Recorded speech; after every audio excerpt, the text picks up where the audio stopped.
Hola chicos, una vez más en nuestras clases remotas Ciencias con Miss Claudia. Nuestro tema de hoy para biología es el origen de la ciencia y el origen también de la filosofía. Para poder conocer un poquito más de este tema tenemos que tratar de enfrentar lo que es una explicación mítica versus una explicación racional. Sabemos que el hombre primitivo, para poder subsistir principalmente por la necesidad de comer, ha ido conociendo el mundo que lo rodea, es decir, ha ido viendo dónde podía encontrarse un animal del cual alimentarse, dónde podría haber una mejor tierra para poder el cultivar. Es así que en esa observación por subsistir, al enfrentarse a la naturaleza, ha visto los fenómenos naturales. No ha podido explicar el hombre esos fenómenos, como por ejemplo el fuego que podía haber sido originado en este caso por un rayo que cayó del cielo. Los fenómenos naturales le han llamado mucho la atención al hombre primitivo y él ha tratado de mitificar, es decir, de crear dioses, de poder dar una explicación que en este caso no es racional. Él quizás ha pensado que alguien arriba le ha mandado los rayos, que alguien abajo le está inundando la casa. Y así, estas explicaciones responden al orden mítico y principalmente el hombre ha observado porque necesita enfrentarse a la naturaleza. Estamos viendo ya cómo el hombre no solamente está ya viendo lo que sucede en nuestro planeta, sino en otros sitios también. A partir de allí va a empezar a crear dioses. Estamos viendo cómo se personifica él también, ¿no? Viendo un diferente estrato, llámese cielo, suelo, etcétera, y en la cual está mitificando, está creando mitos. Y esto, por supuesto, no tiene una explicación racional. Entonces, a partir de esto hemos visto que en Grecia, por ejemplo, en el siglo VI y VII, empiezan ya a filosofar, a hacerse preguntas, a darse respuestas, a discutir ciertos temas. La Grecia antigua es reconocida por ser la cuna de todo el conocimiento. Ahí es donde nacieron los primeros filósofos. La palabra filosofía viene de filos, que significa amor, y viene de la palabra sofía, que significa sabiduría, amor a la sabiduría. Tenemos muchos filósofos famosos, como por ejemplo el gran Aristóteles. Aristóteles, con sus ideas, él ha subsistido cerca de 500 años sin que nadie lo pudiera refutar, es decir, era creído como cierto. Muchas ideas, como por ejemplo de Platón, que ya nos hablaba de un alma, de Sócrates, Empédocles, Anaximandro, Anaxímenes, son ideas que muchas veces pueden ser valederas o no, pero que han subsistido, porque han sido ideas que los filósofos han estado discutiendo y llegado, por supuesto, a un consenso. Para que pueda surgir esta filosofía, ha tenido que llegarse a un consenso. Estamos viendo que en muchos sitios se discutía y la base de esos aprendizajes era en base a la filosofía. ¿Qué pasa con el logos o ciencia? ¿Cuál es la diferencia principal?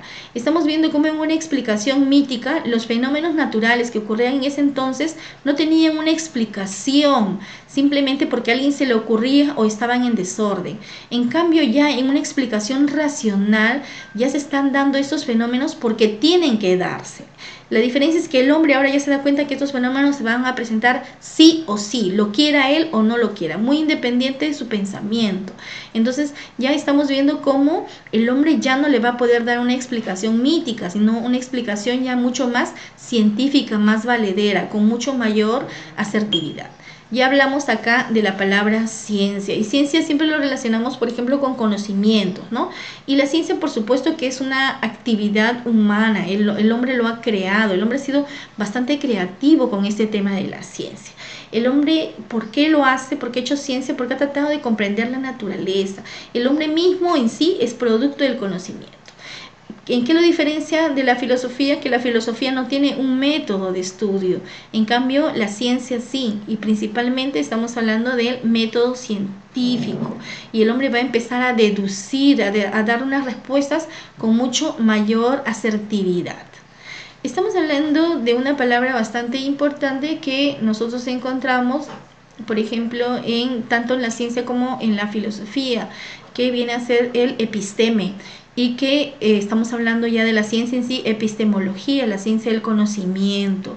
Entonces aquí estamos hablando de un razonamiento mucho mayor que en sí va a garantizar una verdad.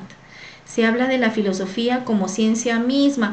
¿Por qué? Porque la filosofía es la madre de todas las ciencias, es el origen de muchas ciencias y las ciencias son jóvenes. Por ejemplo, la química es una ciencia bastante joven y eso lo saben los alumnos que han llevado el año pasado.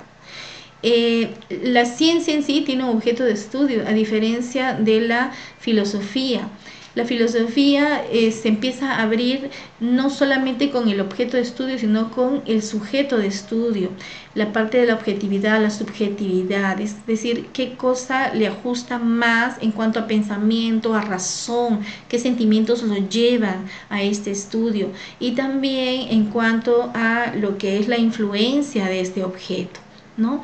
Es por eso que ya no solamente se estudia un objeto en sí, sino se estudia lo que puede rodear a ese objeto. Llámese la parte social, la parte emocional, la parte moral. Y vemos que la filosofía, por ejemplo, estudia la felicidad. Muchos filósofos decían que el fin supremo era en la búsqueda de la felicidad, ¿no? Y la ciencia realmente no toma eso como algo único, ¿no? Porque no se sujeta a las reglas, no es tan rígido como es la ciencia en sí. Mucha gente dice, ¿por qué no reivindicar a la filosofía si la filosofía es el origen? ¿No? Si el hombre está haciendo cosas ahorita con el mundo que no le corresponde. Entonces la ciencia no solamente debe ser la parte del conocimiento científico, ¿no? Sino también epistemológico, es decir, ir un poquito más allá, ajustarse a lo que rodea ese objeto, ¿no? Dice, el hombre produce y justifica el conocimiento, pero no sabe hasta dónde puede ir, y eso lo sabemos. La ciencia, por un lado, dice, permite el proceso y del conocimiento en sí, y por otro, el cuerpo organizado, es decir, es lo mismo, ¿no? Todo el conocimiento en sí, pero obtenido a través de un proceso, como objeto y como proceso. Ese es el conocer. Es por eso que la ciencia se empieza a dividir de muchas maneras. Pero, ¿qué es conocer? Como ya les decía anteriormente, estamos hablando de una relación entre el objeto y sujeto. El objeto es el que se estudia y el sujeto es el que estudia el objeto.